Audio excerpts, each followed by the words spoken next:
Let's talk about the Giants. Not a lot to talk about, but OTAs have started. We'll get into that in a bit.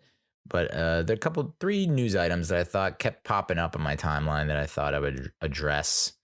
I don't think any of them are really that big news, but it's something to talk about. Basically, Deandre Hopkins was released by the Cardinals after they couldn't get a trade done. And I saw a lot of photoshops, a lot of mock-ups of DeAndre, D-Hop in a Giants uniform. And I'm here to say that's probably not going to happen. I think most people with a high amount of logic floating around their cerebellum would probably say it's just not in the cards, especially with, pun intended, with the salary cap the way it is. Do I see him as a mesh working well with that room, with this team, with this coaching staff? My initial instinct is no. And if I had to place a bet, I would say he would most likely reunite with Deshaun Watson, former Houston teammate in Cleveland. That seems to be the way it's going to go. I would be surprised, and I'm a little gun shy after the Kenny Galladay experiment. Not to say that DeAndre Hopkins is going to be the next Kenny Galladay, but he does have certain injury issues, getting a little up there in age. I'd rather not. Just seems like a risk I'm not willing to take. So again, if we sign him, I'm all for it. You know, I'm not going to throw a fit over it. I just feel like we're better off without him. There have been, of late, a lot of comparisons between Daniel Jones and Josh Allen. And I think it's nice to see. And I think there's all of a sudden there's been like this kind of weird change, at least in the opinion about Daniel Jones. And it just seems to have happened in like the recent, like this week. It just seems like all of a sudden, like a lot of people putting him down in that fourth, fifth, whatever bottom tier of quarterbacks in the league. And now you start to hear people saying, oh yeah, he's average. He's not like, how do you give an average quarterback that much money? And now we're starting to say he's just on an upward trend, up and to the right, big time.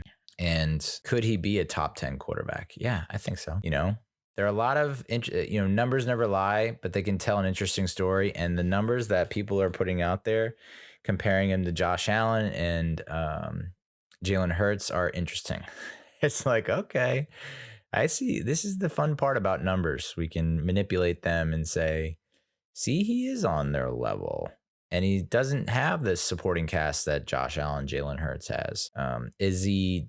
With the recent additions, signings, trades, draft, is he at that level? Does he have that supporting cast now that the other two have? I'm going to go say not quite, but who knows? You know, there's a lot. They have fully stocked that wide receiver room, and it's going to be, and that's we're going to get to position battles in a bit, but that one's the big one, the glaring one. And from the limited days of OTA that we've had, it seems like Darren Waller is all that in a bag of chips. And any talk about him not being able to, he's lost a step or he's not quite the same or whatever, it seems like he's now the missing piece of the puzzle that's going to fully unlock Daniel Jones, which is great to hear. But again, shirts and shorts, guys. Shirts and shorts, no pads. So the offense is... we kind of panicked last year because the offense looks like such garbage, and lo and behold is because Brian Daboll was stacking the cards against them. This year, it looks like the offense can't be stopped based on the reports that are coming out of camp, out of OTAs, like, nearly 100% completion percentage, touchdowns all over the place. So I don't have as much dread about the offense as I did last year, but I also don't want to get too high. Got to level set, got to recalibrate the expectations and anticipation. But the news of Josh Allen's downfall are like a bit premature. And though I think that's a decent comparison, Daniel Jones and Josh Allen, in terms of like how they play the game. Josh Allen did play hurt most of last season, so I think that had to come into play at some point. And if Jones can avoid injury and continue to make smart decisions, not turn over the ball, I think he could enter in that top 10 field. Do I see him ever being a top 5? Stranger things have happened, man. Like I said, I just think he's such a great underdog to root for. And I don't know that he's gotten the best shake. It's just like Eli the last 3, 4, 5 years of his career. They didn't really give him a ton of help. And I was begging him to can you just take a pay cut so they can bring in some people to help you? And he just wouldn't do it, wouldn't budge. But they're doing it for Daniel Jones now, which is such a relief. They're not just going to say, no, we're good with what we got. We're going to roll with them again. They're going to mature. They're going to improve year to year. And it's like, are they? Or can we just we can do this and this and this and this? And the final big news item that I saw was that the Saquon Barkley contract debacle, which we kind of talked about last episode, still ongoing. And now it's like another wrinkle thrown into the whole game plan here, where, the reports that the Giants offer after the draft was lower than what they had offered in prior negotiations, I guess in season, maybe, or like right after the season ended. Well, coming up shy of that $13 million per year annual AAV. I'm trying to not buy into a lot of this media reporting because I think it's just like fodder, and it's like they need to get clicks, right? So I think they might be blowing it slightly out of proportion. We're all outs for the most part. We're all outsiders, right? Even the beat reporters and whatnot that think they have a pulse on what's going on. They're not fully embedded 24/7 inside at all points. So it's just like both sides want it to happen. Both sides are going to get it done. It's just tinkering, pull this string, pull this lever, up this, down this, I just can't. And if he's forced to play on the franchise tag, can he sit out? That's my only concern is because I feel like if he's forced to play on the tag, he's going to play angry and we might get the best out of him.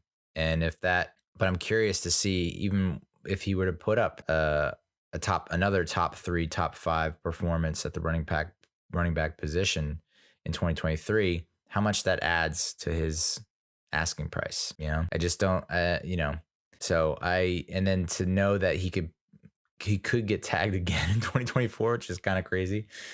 Saquon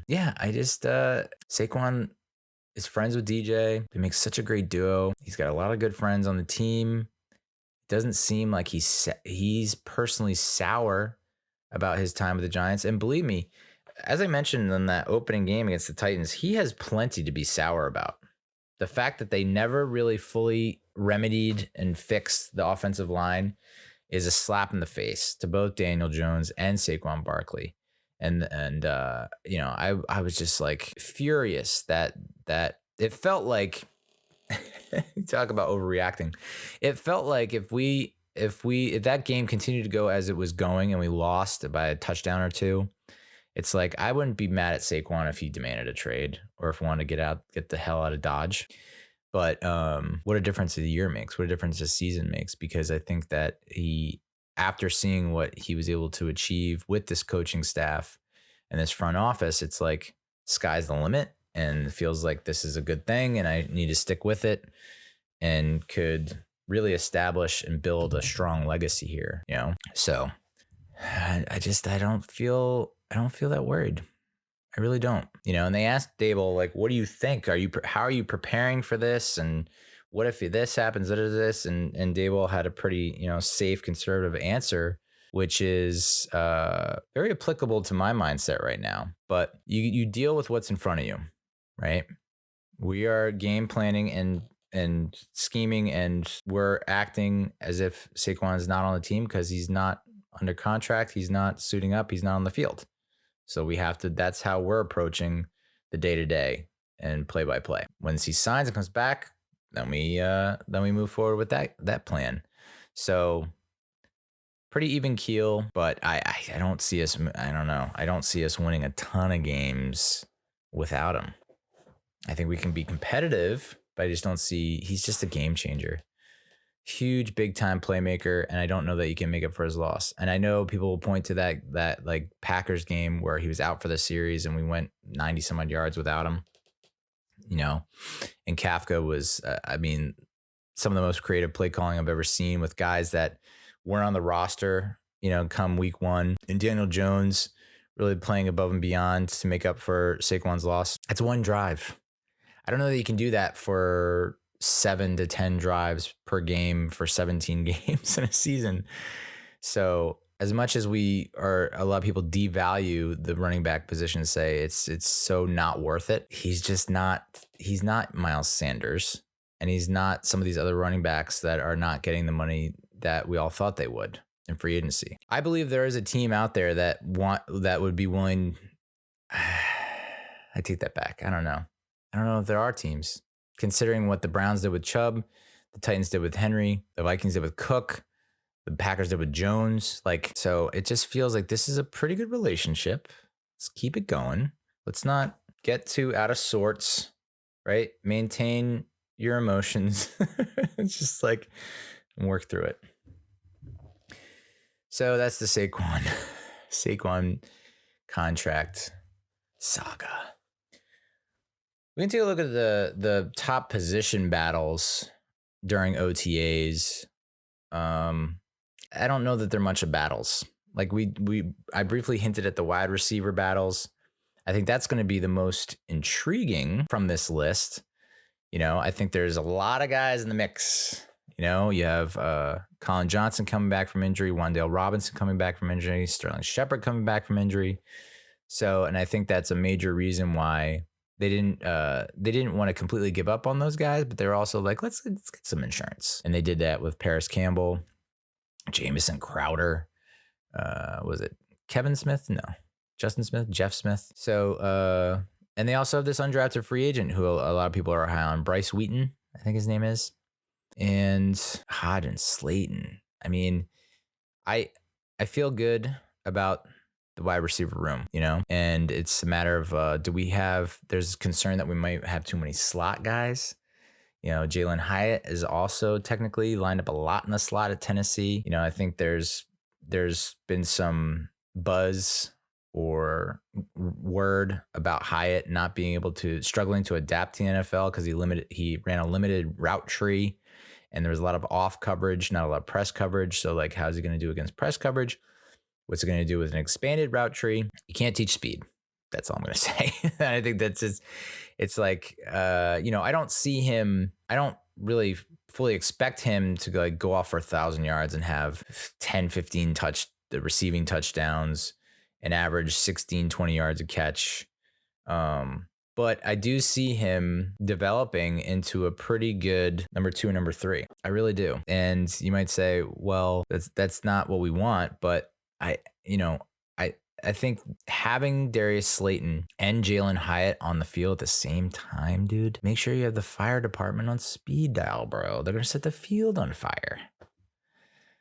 They're burners. And the fact that you have now 2 burners that can really stretch the field, that opens a lot up over the middle, underneath. I'm looking at you, Darren Waller. I'm looking at you, Wan'Dale Robinson. I'm looking at the guys that like to run a lot of short, mid-range routes. There's just going to be space. It's very reminiscent of the Chiefs when they had Tyreek Hill, but even the Chiefs after they had Tyreek Hill, and the Dolphins with Tyreek Hill. The ability to, the Dolphins also have Waddle as well. So it's when you have that kind of threat and the opposing defense has to respect that, I think it only means good things for the offense. So an overabundance of wide receiving talent, and as opposed to last year where I think there was a pretty steep drop off from starters to not starters to bench. I don't see as steep a drop off, right?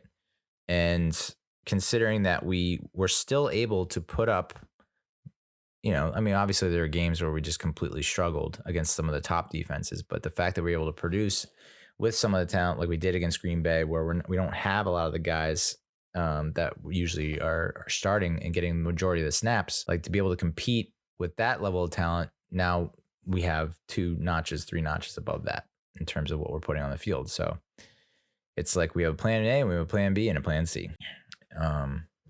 So very excited.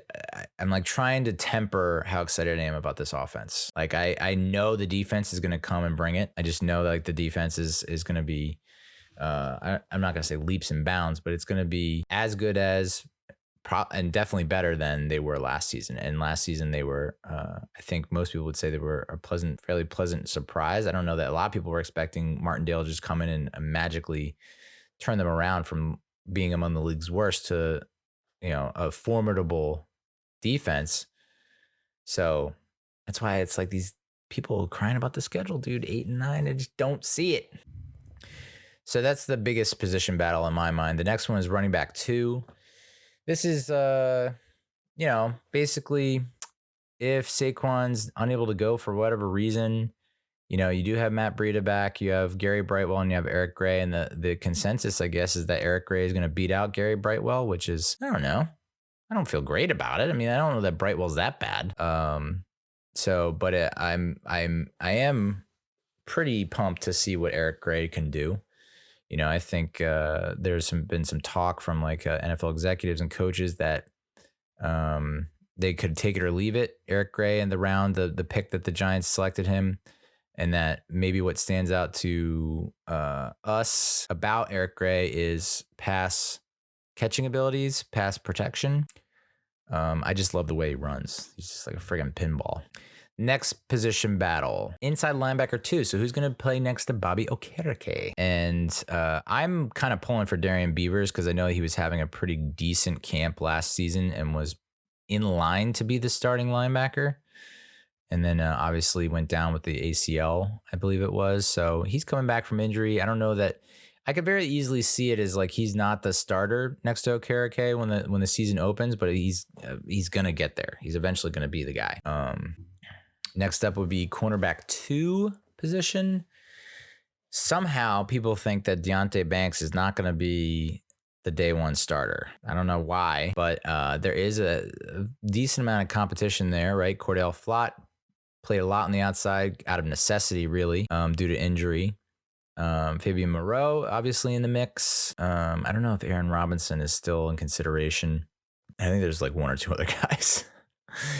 But unless something unforeseen happens, like the major knock on Deonte Banks that I don't know that we didn't really touch on too much when I did my NFL draft reaction or preview, was there are executives and coaches who think that he makes some really dumb plays. And as long as the scheme is not too advanced and above him, and he can just play press man, and then, if he has some guidance and support on the field, people who know what they're doing, maybe like an Xavier McKinney or someone who is more well-versed in the scheme, they can, hold his hand a little bit. But that's been the knock on him. So it's like, and then my mind starts to go to bad places like, oh my God. So now opposing OCs are just going to dial up something that just tricking him. Like, is he easily tricked? Is that the deal here? Or is it going to be a situation where it's not so much that as like he just maybe gets frustrated, like it's not his day or it's not his drive and he does something, I think we did kind of talk about that. And the reaction is that he'll get pretty upset about getting beat or, not coming out on top and taking it out.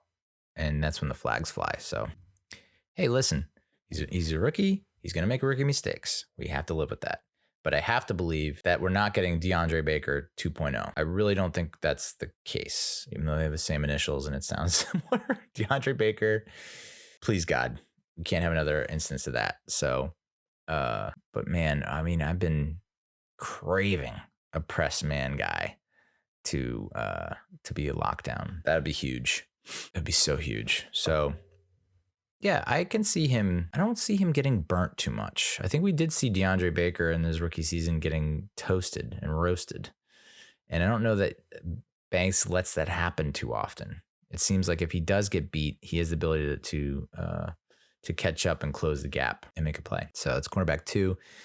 And then these last 2, I feel like are pretty settled. Center, that's John Michael Schmitz all day, every day. I don't see any reason why he would not take that.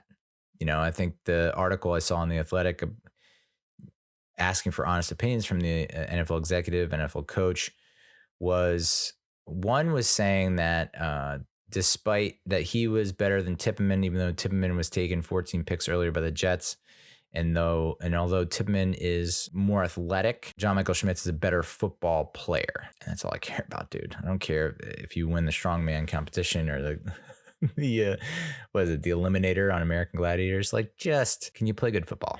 Great. That's all I care about. So really looking forward to the kind of boost that he can. And again, I think we placed these pretty much unrealistic expectations on a lot of these rookies and expect them, because they are a first round pick or top 5 or top 10, that they are going to come out and light it up from the first snap. And, with Kayvon Thibodeau last year, it was like we had to show a little patience. Obviously between the two, him and Evan Neal, Thibodeau shined more and gave us more hope and promise, and finished really strong. But Evan Neal could take that step in year 2, just like Andrew Thomas did. I don't know that Andrew Thomas was, people were, praising him as much as they are now. He wasn't worse than what we previously had. So I think that was encouraging. It was just like the injuries were kind of getting to him and, just little missteps here and there, but it seemed like he was learning and getting better. And that's all we can ask for. We're so quick to like cut these guys and dump them and bail that, we learn there's a learning curve. And like, of course, there are some guys that can just step in and be dominant. But I think you're going to see Thibodeau take the next step next year. Evan Neal will take the next step. And we'll see flashes of what to expect, in terms of, the ceiling, if you will, for a lot of the rookies this year. Yes, Banks and Schmitz and possibly Hyatt are your day one starters who, but they're probably not going to be like top 5 at their position, but they're going to give you reason why that's not that crazy to think. I can't express how awesome it is that we got drafted a center who could be the guy at that position for the next decade. And like the Banks, I mean, of the 3, I have the most confidence in Schmitz. I think that's the guy that's going to be rock solid and steady. And that's like, that gives me, it's like a security blanket. It's like, it's my anti-anxiety pill, Banks is dangerously thrilling. It's like that I get scared about, because it's like he feels like he could be a Darrelle Revis. Like he could be, we had like our last lockdown corner, because I don't know that I would classify Adoree Jackson as like a lockdown corner. He does limit the damage considerably against some of the top talent. I'll give him that when he's healthy. But in terms of like lining a guy up for 16, 17 games a season, and knowing that the opponent's top wide receiver, is going to put up numbers below their average every time. I can't remember the last time we had that. It certainly wasn't in most of the 2 most recent Super Bowl runs. Like that trio we had with Jackrabbit, obviously had Jackrabbit in 2016, was pretty damn good.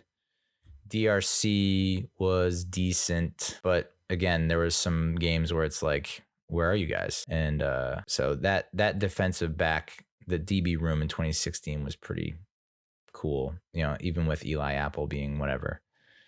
But before that, tough to say. Would you have to go back to like Jason Sehorn pre-ACL, MCL tear, whatever he tore in 98? Because those defenses from 93, 94 to 2000, 2002, I'd say like 93 to 2002, our defenses were like unbelievable. And I think the corners, so it was Sehorn and Sparks for a long time. And then I don't remember who else. So yeah, I would say, man, would be great to have a lockdown corner. And then the last position battle is left guard. I think the favorite is Ben Bredesen. He's competing with Josh Azudu, who's coming back from a pretty nasty injury. Marcus McKeithen, who lost the season due to ACL, I believe, before the season even started. So is he gonna? What's his recovery process going to be like? Where is he at? Do we think that he could be someone that we could consider halfway through the season, towards the final stretch of the season? So that left guard position will be interesting. I don't know that Shane Lemieux is really in the running. I don't know if he's even going to make the 53-man roster. Is that weird to say? It feels like he kind of fell out of favor, which sucks. Just like he can't stay healthy.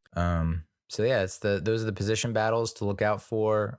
Not just OTAs, but training camp, preseason. I'm actually pretty excited about preseason. I usually don't get excited about preseason, but I think it's been cool to see a lot of these rookies in action because I think they are. In terms of draft classes, this could be the biggest difference makers. I know it sounds weird to say with Thibodeau and Neal last year. I guess we'll see. Anyway, that's the episode. Thank you so much for listening. Thank you so much for watching.